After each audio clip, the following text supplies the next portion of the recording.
السلام عليكم. الزلف اللون. الدرس الأول في سلسلة تعليم اللغة الأمازيغية لغير المتكلمين بها وبالتحديد اللهجة القبائلية، سنفتتحها بالضمائر. أنا نكيني، أنا نكيني. أنت خشيني، خشيني، خشيني. ففي القبائلية ننطق حرف ك بخ وليس ك، فمثلا نقول أكل وهو التراب، ولا نقول له أكل بل نقول أكل خ خ. أنت خميني، خميني، خميني وليس كميني. نحن نكني، نحن نكني.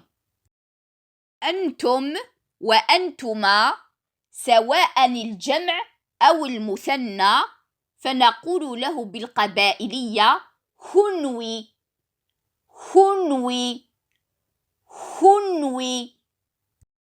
أنتن هنمثي، هنمثي، هنمثي. هو نتسا، هو نتسا، نتسا. هي نتساث، هي نتساث، نتساث، نتساث.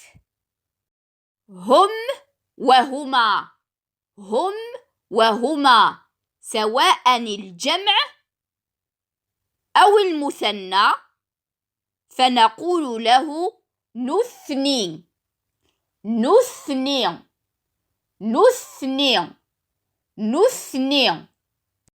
هن نقول له في القبائلية نثنتي، نثنتي، نثنتي.